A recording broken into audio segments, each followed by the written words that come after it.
insulin in a pill form called metformin, Victoza, things like that. You'll see commercials about that on TV. Matthew's life depends on insulin. If he doesn't have insulin, he's not here. And so he takes insulin through a pump, an insulin pump, which he can show you when he gets ready. And also you can have shots, and you can, shots or pump usually are the best way to do it. He also has a continuous glucose monitor that monitors his blood sugar when he's wearing it every 2 to 3 minutes, and that helps us keep him in range. So that's the difference. If anybody has questions about that. Okay. So one is a complete stoppage and two is just Well, he is an awesome kid. I'm extremely blessed. I'm really proud. I never knew what it He's was. been a youth ambassador for JDRF, and he's given some speeches as much as possible. There we go. And he's going to distract me a little bit.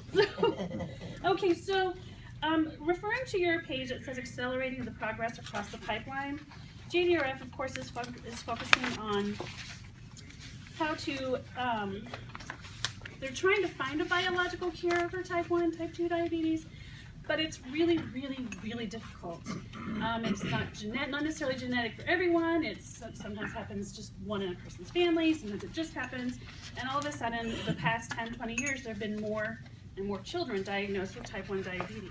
Matthew's the only one in his school, but there are several in the West Carrollton School District. And there's a group up in Tep City where 16 to 20 kids have this, and it's very rare to have it in the school district. That many children in one school district. This is his insulin pump, and he wears it on his arm. You want to show that? Turn around this way. And this is what gives him insulin. So when we test his blood sugar, the computer in the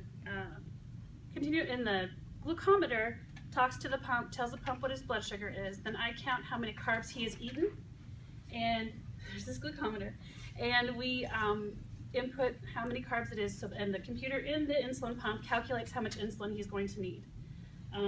It also gives him a little bit of insulin every hour, trying to mimic what a pancreas actually does. So it's a little pancreas in a pocket, is what I call it. And while a biological cure is not in our near future, JDRF is committed to making those who have type 1 and type 2 diabetes healthy, and developing technology and doing research to make sure that when there is a biological cure, and it will happen, that this fella and all his friends are healthy when it happens, and so that they can take the best advantage of that cure. One of those projects is the artificial pancreas. And the artificial pancreas is, I'm going to set this down, is a device that is technically acting as a pancreas. And it's in adult trials now. Some kids have tried it. And it is actually probably going to be in the market early 2017, which is very exciting. We just need to make sure Medicare and Medicaid pays for it, or helps pay for it, because it would be very, very pricey. What happens is Matthew has one spot on his arm where he has his pump attached.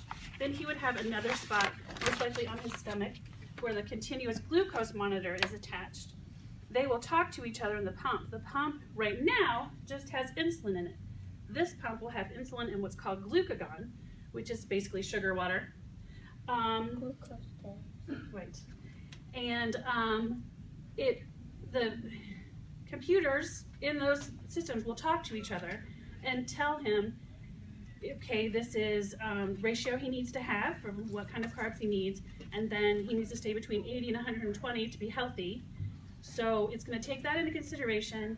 It's not, you don't even have to count carbs, because the blood sugar is going to read the CGM is going to read your blood sugar, tell you what it is, and it will tell the pump what it is, and if he needs insulin, he's going to get it. If he has too much insulin in his body, it's going to give him glucagon, so that balances out. That technology is amazing, and it's a lifesaver in many ways. There is one pump out there that will turn off once your blood sugar is a certain low, because there's a lot of, in the middle of the night, there's a lot of low blood sugars. I test Matthew's blood sugar at midnight and at 3 every night, because low blood sugars happen, especially in a growing boy, and so do high blood sugars. But when he's wearing a CGM, I don't have to do that as often. So that is very exciting. I'm really excited about that. Another development is called encapsulation with isolates. So in type 1 diabetics, the pancreas, the cells that make insulin are called beta cells. Well, the immune system, since type 1 is an autoimmune disease, the immune system attacks those beta cells and kills them, which is why he's not making insulin.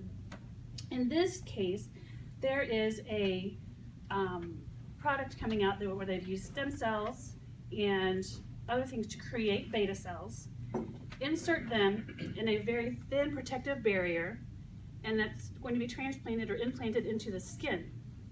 This will protect those beta cells so the immune system doesn't kill them, and will secrete insulin-producing cells into his body, and he will not have to check blood sugar or wear a pump or anything unless something happens, and that could be for 2 to 5 years.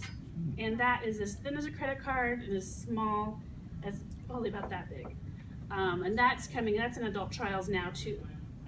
So those are some two very, very things that we're excited about on the cusp of what we call a technological cure, not a biological cure.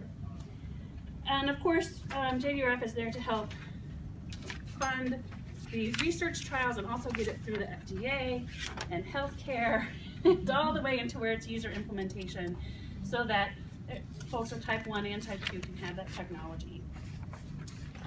So, turn my page here. I'm going to talk to you a little bit about the Warren family. Research is, if you want to look at cute little pictures, this is Matthew at the hospital when he was diagnosed. As you'll notice, he was 3 years old. He just turned 3.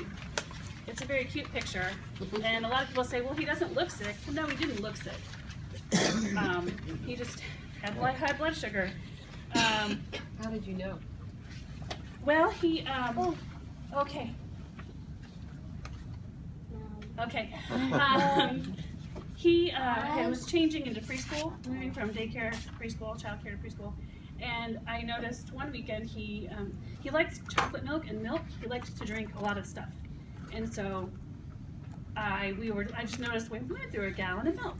What's up with that this weekend, just one weekend? And his preschool teacher was transitioning into preschool, and she said, does he go to the bathroom a lot? And I went, yeah.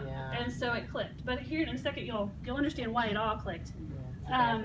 So not necessarily a genetic connection, but in my family it is. My great-grandfather, Matthew's great-great-grandfather, was in one of the Oklahoma land runs, and he developed type 1 diabetes. Now this is in the 1900s, late 1900s, and they had not even developed insulin yet. So he kind of knew it was kind of a death sentence, and so but their diet was not as much complex carbohydrates as ours is today. Luckily, Frederick Banting came along and invented insulin in 1930. Did I write it down? I don't know. 1952. No, that's something else, babe. Anyway, 1920s, 1930s, and it was a miracle drug developed from cow insulin, and there was a whole ward. There's a moving story of a whole ward full of kids who were close to not making it, and once they gave them a dose of insulin within 45 minutes, those kids were up and at them, and it hadn't been for weeks to months. So a miracle drug. And unfortunately, my great-grandfather did die young. He was one of the first folks in rural Oklahoma to get insulin. But when your blood sugar is not controlled, it does a lot of damage to your body. So in 1952, my mother was diagnosed. She was 7 years old. And that you can do the math because she'll kill me. And when she was diagnosed, she was told, you wouldn't live past 30, you're never going to have kids. You can't eat any sugar. You can't. Now look at this. Yeah, look at this. But look at me, I'm here. My brother is here, and my mother will celebrate, should I say it? Sure. Her 71st birthday in September. Yeah. She has had multiple issues with complications and stuff, but she is my hero, and has really history and I've always been overweight, so I needed to watch it. But once I decided to get married and have children, I never really thought that my child would get it. And so when those clues came, it was probably one of the worst days of my life. But he handled it like a trooper. He was just 3. He didn't know what was going on. My husband and I were both a little freaked out, but since I had a life of it, I knew what, but I also knew the bad things as opposed to the good things. And when Matthew was diagnosed, the doctor was very, very positive about there's a cure coming, there's so many things, technology. In just a second, your spot's in just 1 second. And so anyway, Matthew's life now is very different than how my mother's life when she was 7, when she was 9, because of the technology that JDRF came developed. Did she treat hers with shots? She used to, but when Matthew was diagnosed, she decided to go on a pump. So I'm getting the 1 minute sign. In a second, Matthew's going to talk to you about his comic strip that he wrote and his daddy drew. But I wanted to let you know that there's also the JDRF 1 Walk event. That's one of the biggest fundraisers for type 1 diabetes for JDRF. And there's some pictures and just some fun things about it. The walk is actually October 1st. We do a lot of things to fundraise. We have a fundraiser with Beaver Creek Pizza Dive. And our team is called Matthew's Avengers because Matthew's a superhero. So, quickly. You need to go quickly. Do I have to read it? No, just tell them about it. Okay. Quickly. I had to do.